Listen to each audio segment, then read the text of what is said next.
भारतीय इतिहास में मौर्य काल एक बहुत ही कमाल का दौर है। ये कहानी सिर्फ एक साम्राज्य के बनने की नहीं है, बल्कि एक ऐसे जबरदस्त बदलाव की है जिसने हमेशा के लिए इतिहास का रुख मोड़ दिया। तो आइए इस कमाल की कहानी में गोता लगाते हैं। हम जानेंगे कि कैसे एक बेरहम जंग जीतने वाला राजा शांति और धर्म का सबसे बड़ा दूत बन गया। ये कहानी सिर्फ एक राजा की नहीं, बल्कि एक सोच के बदलने की है। तो आज का हमारा सफर कुछ ऐसा रहेगा। हम मौर्य साम्राज्य की नींव से शुरू करेंगे, फिर कलिंग के युद्ध और उसके बाद हुए महान परिवर्तन को समझेंगे।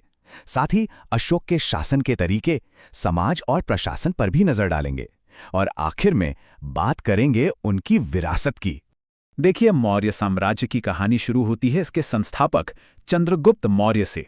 उनके राज की नींव ताकत और कूटनीति पर रखी गई थी, जिसकी की पूरी ब्लूप्रिंट उनके गुरु और मंत्री कौटिल्य ने तैयार की थी।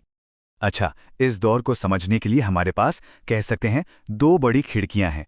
एक है कौटिल्य का अर्थशास्त्र, जो कि एक तरह से राजा के लिए एक रूल बुक है, और दूसरी है मेगास्थनीज की इंडिका, जो हमें उस वक्त के समाज की एक बाहरी झलक देती है। कौटिल्य का अर्थशास्त्र ना बहुत ही प्रैक्टिकल था। मतलब उसमें जासूसों के इस्तेमाल से लेकर राजनीतिक हत्याओं तक की सलाह दी गई थी। फोकस सिर्फ और सिर्फ ताकत और कंट्रोल पर था। चंद्रगुप्त का शासन इसी कठोर सोच पर बना था, जो आगे चलकर अशोक के नजरिए से बिल्कुल अलग साबित हुआ। तो चंद्रगुप्त और बिंदुसार के बाद गद्दी पर बैठे अशोक, और उनके जीवन को, उनके पूरे शासन को सिर्फ एक जंग ने बदल दिया। एक ऐसा युद्ध जो मौर्य इतिहास का टर्निंग पॉइंट बन गया।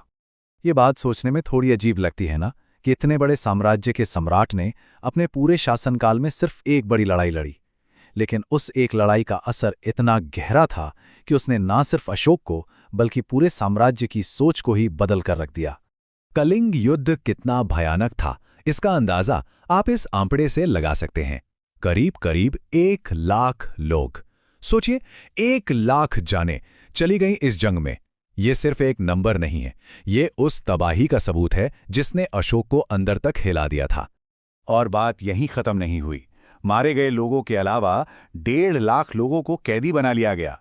आप सोच सकते हैं कि इतने बड़े पैमाने पर हुई इस तबाही ने अशोक पर क्या असर डाला होगा। यहीं से उनके अंदर पश्चाताप की आग जली और उनके उस महान बदलाव की शुरुआत हुई। कलिंग की उस खूनी जमीन पर अशोक की सोच और उनके साम्राज्य की नीति में एक बहुत बड़ा, एक जबरदस्त बदलाव आया। ये सिर्फ पॉलिसी में बदलाव नहीं था, ये तो सोच में एक पूरी क्रांति थी। इस बदलाव को समझने के लिए ये दो शब्द बहुत जरूरी हैं। याद रखिएगा, भेरी घोष और धम्म घोष। भेरी घोष का मतलब है युद्ध के नगाड़े की आवाज, जो फतेह और कब्जे का प्रतीक थी।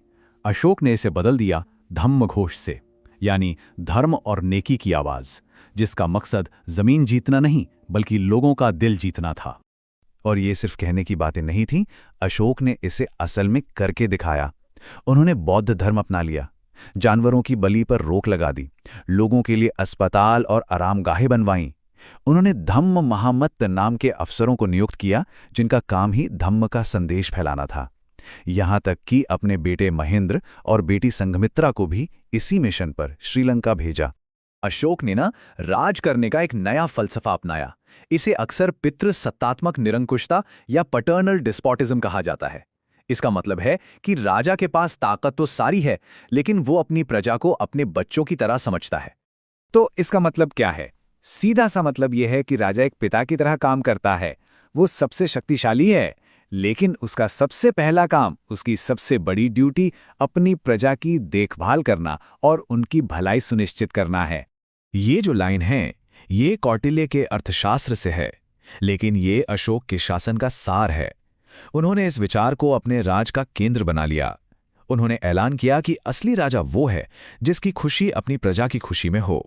चलिए अब एक नजर डालते हैं कि मौर्य साम्राज्य का समाज और प्रशासन कैसा था। आखिर इतने बड़े इलाके पर राज करने के लिए एक मजबूत सिस्टम तो चाहिए ही था।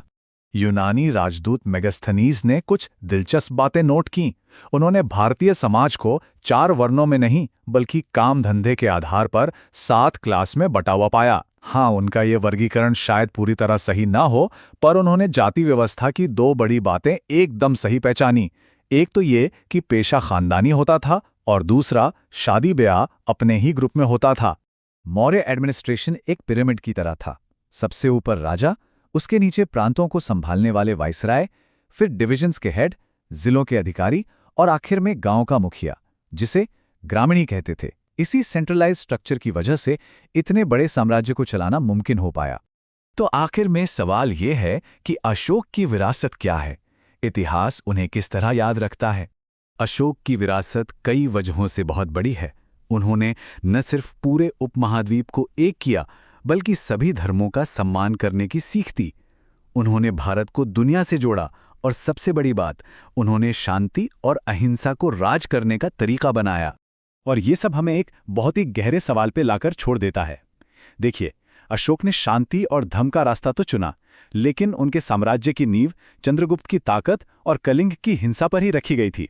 तो सवाल ये उठता है कि क्या किसी शासक की शांति वाली विरासत उसकी हिंसक शुरुआत के दाग को कभी पूरी तरह से धो सकती है?